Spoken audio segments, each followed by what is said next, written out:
और आदेश 2 महीने पहले आपने यह हिंदू तुष्टीकरण शब्द इस्तेमाल किया था।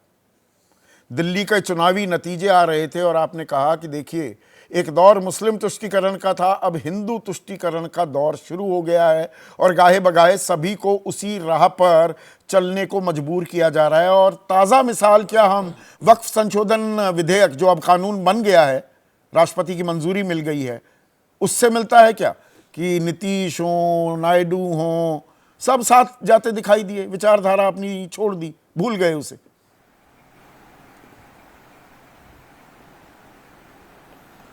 देखिए संदीप जी, विचारधारा आज के दौर में ढूंढना बड़ा मुश्किल काम है राजनीतिक लोगों के बीच में, क्योंकि विचारधारा को छोड़ के लोग लुटियंस के बंगले के लिए पार्टी छोड़ देते हैं। और दूसरी बात आपने कही कि हिंदू तुष्टीकरण, और उसमें सवाल फिर ये उठता है कि भाई कांग्रेस पार्टी के जो शीर्ष नेतृत्व था, खासतौर पर नेता प्रतिपक्ष राहुल गांधी और प्रियंका गांधी, इन्होंने अपना भाषण क्यों नहीं दिया। दरअसल जब वक्फ बिल आया तो इसको लेकर कांग्रेस पार्टी के भीतर एक बैठक हुई और उस बैठक में ये तय किया गया कि इस बिल का जो मेन एजेंडा है वो है एक बार फिर से पोलराइजेशन, हिंदू और मुसलमान के बीच पोलराइजेशन और मुसलमान के बीच पोलराइजेशन।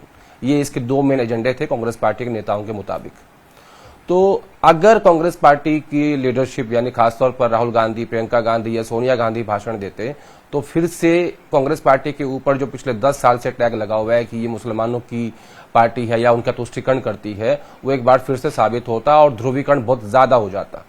इसीलिए ये तय किया गया कि जो नेता हैं खासतौर पर राज्यसभा में और लोकसभा में, और जो मुस्लिम नेता हैं वो, और उसके अलावा पार्टी की जो लीडरशिप तय की गई है पदों के हिसाब से, वो लोग इसके ऊपर बात करेंगे, भाषण देंगे।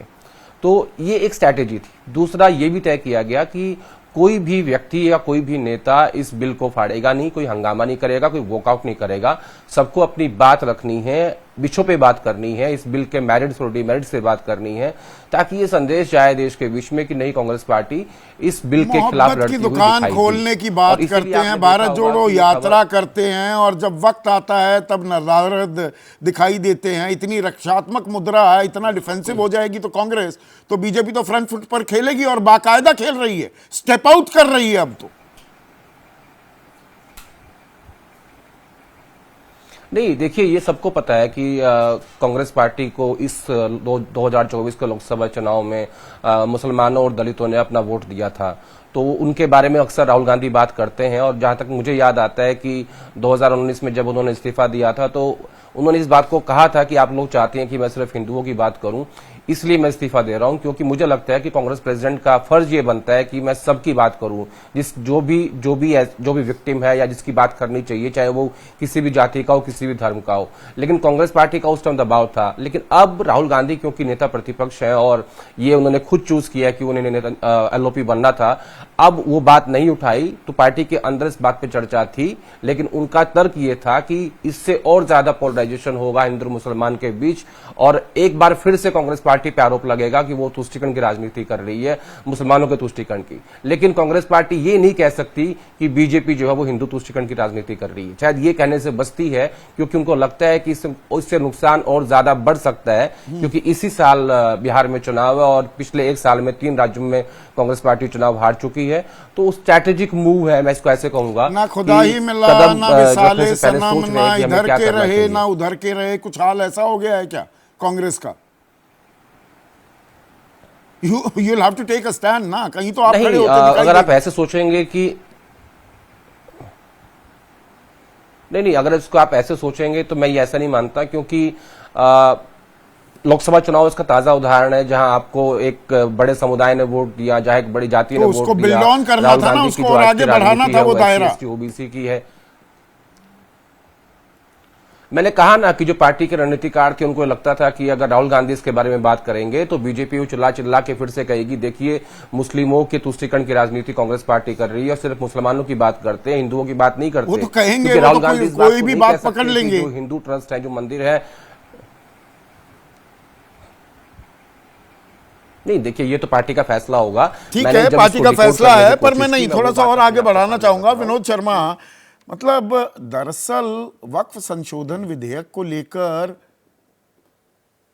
प्रतिक्रिया का इंतजार आपको भी था, मुझे भी था कि भाई चंद्रबाबू नायडू क्या करेंगे, नीतीश क्या करेंगे, चिराग पासवान क्या कहते हैं, जयंत चौधरी क्या कहते हैं। वो दबाव में कितना आएंगे?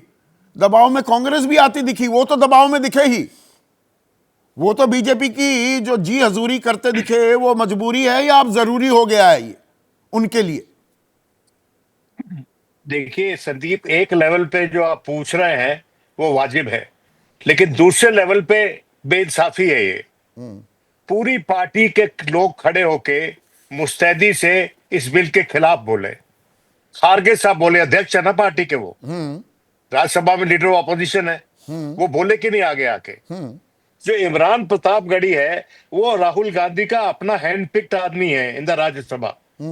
मैं समझता हूं उसकी अकेले की स्पीच बाकी सबकी स्पीच मिला के उस पर भारी थी, और जवाब नहीं था बीजेपी के पास उसका कोई जवाब नहीं था उसका।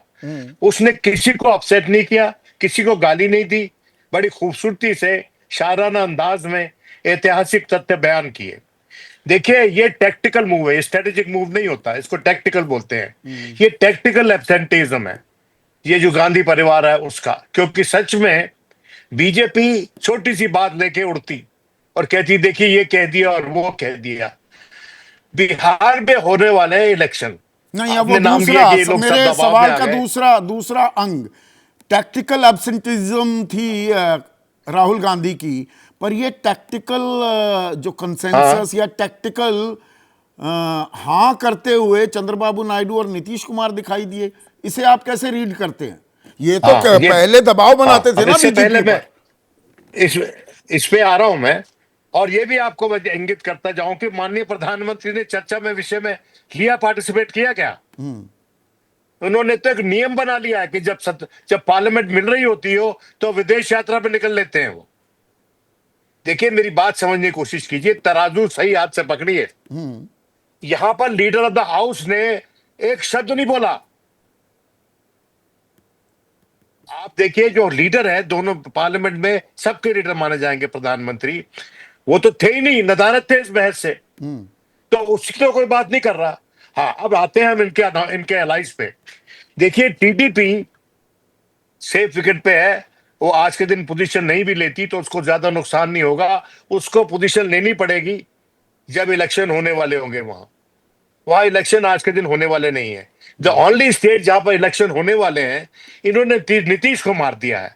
और मैं पूछना चाहता हूं, क्या नीतीश ने हामी भरी थी उस स्पीच के लिए जो स्पीच लल्लन सिंह ने बोली लोकसभा में? किसी को पता है कि उनकी राजीनामा था कि नहीं इसमें? और कौन दावा करके ये कह सकता है कि वो ऐसा निर्णय लेने की स्थिति में है हेल्थवाइज? नहीं, ये पर बड़ा सवाल है, कोई इस लल्लन पर सिंह रद्द नहीं कर अध्यक्ष रहा। रह चुके हैं जेडीयू के, और पहले भी इस स्पीच से पहले, और मैंने पूरी स्पीच सुनी थी विनोद, इससे पहले भी वो कहते पाए गए हैं सार्वजनिक मंचों से कि हमें मुसलमानों के वोट नहीं चाहिए। तो क्या एक चर्निंग भी हो रही क्या है, ये विचारधारा त्यागी जा रही है, या नए विचार का चोगा ओढ़ा जा रहा है?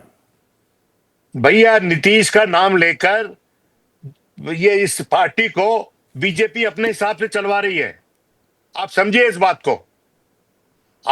उन्होंने नीतीश का नाम तो कम लिया, मोदी जी का ज्यादा लिया अपने भाषण में, लिया कि नहीं? आपने अगर उनकी स्पीच पूरी सुननी हो तो। और ऐसी स्पीच इस पार्टी के किसी नेता से मैंने आज तक नहीं सुनी, और वो भी ऐसे अहम मुद्दे पर। और अगर नीतीश कुमार ने तो हटाया था इनको अध्यक्ष पद से। किसने हटाया था? नीतीश ने तो हटाया था इनको। देखिए बात यह है, किसी को पता नहीं है कि उस पार्टी का नेतृत्व आज किसके हाथ में, उस पार्टी के अपने हाथ में या भारतीय जनता पार्टी के बीच हेड्स होते हैं जो नहीं, विरोधी एनिमी, आपने नीतीश एक अपना कुमार की टापू बना। तो जो सेहत है उसका भी जिक्र कर दिया। चिराग पासवान तो हट्टे कट्टे जी हैं, हाँ। बिल्कुल युवा हैं, नौजवान हैं। पिता ने गोधरा कांड के चलते एनडीए का तो साथ छोड़ दिया था। अभी साल भर भी नहीं हुआ यार सरकार बनने को, अभी इलेक्शन का टाइम आएगा। अब उसने अपना रिस्क लिया है, वो भी नुकसान उठाएगा। देखिए ये जो पासवान, अब ये चिराग पासवान है, इसके पास अभी वो मैच्योरिटी नहीं है। देखिए उनके पिताजी होते, कोई तरीका निकाल लेते कि अपने आप को इस पूरे प्रकरण से डिस्टेंस कर लेते, और उन्होंने कोशिश की थी, ये बेकार की बातें हैं, ये सब बातें नहीं होनी चाहिए, बीच में कहा उन्होंने, लेकिन जब वक्त आया तो वोट डाल दिया वहां पर। तो ये सिर्फ बिहार की जो पार्टियां हैं नहीं, इसमें उनको अब नुकसान बीजेपी होगा। रास्ता और नहीं दे रही है क्या? एक होता है ना किसी को घेर लेना, बॉक्सन कर देना, अब बीजेपी रास्ता देने को तैयार नहीं है। वो बीजेपी जो देखिए, अटल बिहारी के काल में कंटेंशियस इश्यूज को बैक बर्नर पर डालने को तैयार थी, अब नहीं है तैयार। कोई न्यूनतम साझा कार्यक्रम नहीं है, बावजूद इसके कि देखिए, अपने दम पर बहुमत नहीं है बीजेपी के पास। विनोद, वो बीजेपी जो थी जिसकी आप बात कर रहे हैं, वो गांधीयन सोशलिज्म पे चलती थी। और क्यों गांधीयन सोशलिज्म अपनाया था उन्होंने? क्योंकि ड्यूल मेंबरशिप पे सरकार की थी जनता पार्टी की, तो वो डाइल्यूट कर रहे थे अपनी हिंदुत्व डायमेंशन को। लेकिन ये जो पार्टी है ये उजागर करके चलती है, और जो दूसरे जो हैं उनकी जो यूएसपी है, उनका जो स्ट्रॉन्ग पॉइंट है, उसको एलिमिनेट कर रहे हैं कि जो मुस्लिम वोट है उनके पास, वो मुस्लिम लोग वोट को चिटका रहे हैं इन पार्टी से, ताकि उनका प्रभुत्व पूरा बिहार में जमे। ये लोग समझ नहीं रहे हैं, ये छोटी पार्टियों का निशाना बनाकर ठीक उसकी है।